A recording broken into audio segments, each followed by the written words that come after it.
in my article over the weekend. The ZAR, which is the Rand, gets caught in the crossfire, I wrote. Robert Swan Mueller III, the special counsel and President Trump's nemesis, has been flipping all of President Trump's henchmen and even some of his hatchet men. And his latest flip is Alan Weisselberg, the Trump Organization's chief financial officer. The bookkeeper is a keeper of secrets, and you will recall it was the bookkeeper who eventually sank Al Capone.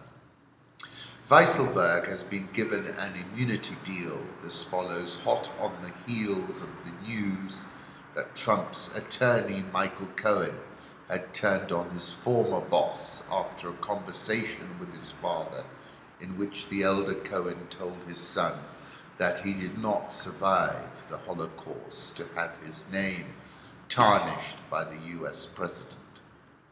Whilst I remain of the view that Trump is a political Harry Houdini, born Eric Weiss, later Eric Weiss or Harry Weiss, Houdini was a Hungarian-born American illusionist and stunt performer, noted for his sensational escape acts. Things are indeed thick. President Trump, under some mind-bending pressure, self-evidently said, "I know all about flipping. For 30 or 40 years I've been watching flippers."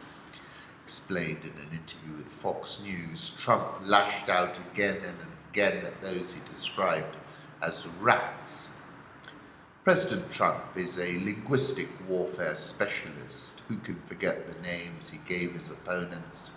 Crooked Hillary, Lying Ted, Little Marco, Low Energy Jeb were all devastating and terminal, but his linguistics increasingly resemble a hoodlum or a mafia boss.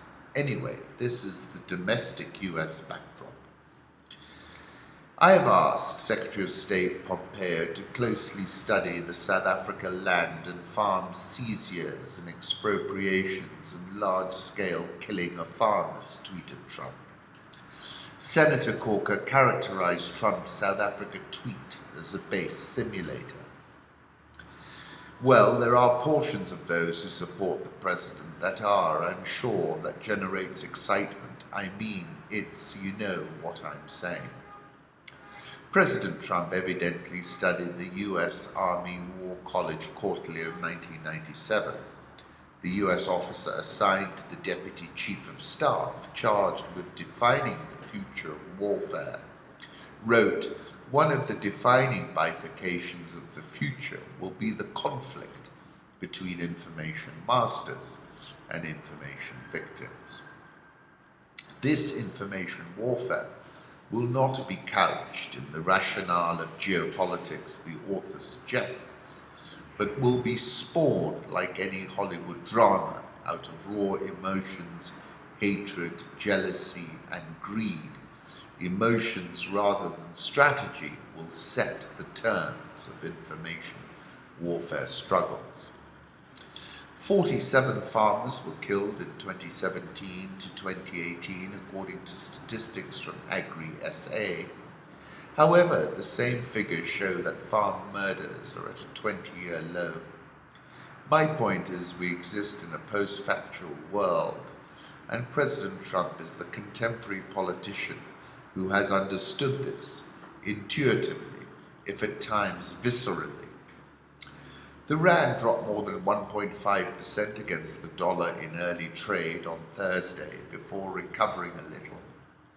The Rand has been a roller coaster, rallying 20.689% Q4 2017 through April 2018 this year, as everyone imbibed the Ramaphoria Kool-Aid, but now has reversed all its gains and since April has slumped 23.478%.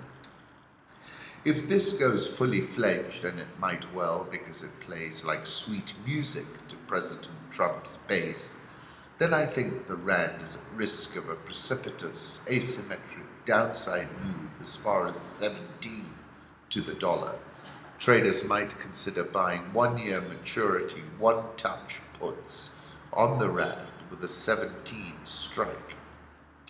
I wrote on 13th of August, President Trump seems to be relishing his financial warfare strategies. He has Khamenei on the run, Maduro in Venezuela is being attacked by remote-controlled drone, Z suddenly looks ever so fragile.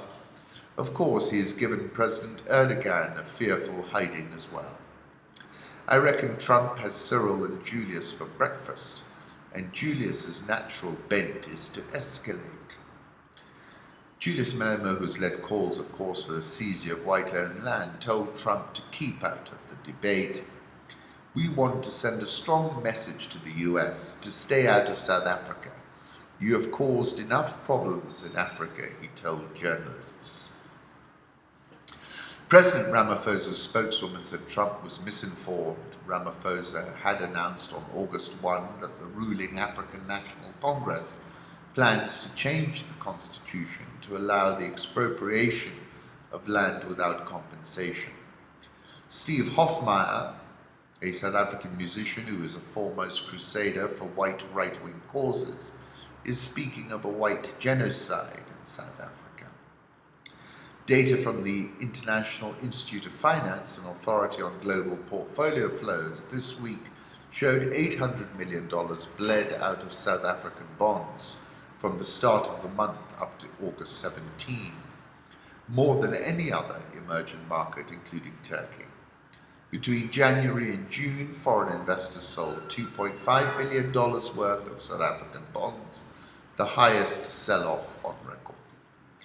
Jacob Zuma used to regale friends with a rendition of Bring Me My Machine Gun. President Trump, the linguistic and financial warfare specialist, has the machine gun, and the rand is in its line of fire. This is a long-term chart of the dollar versus the rand. We're last at 14.2898. I'm talking about options with the strike at 17.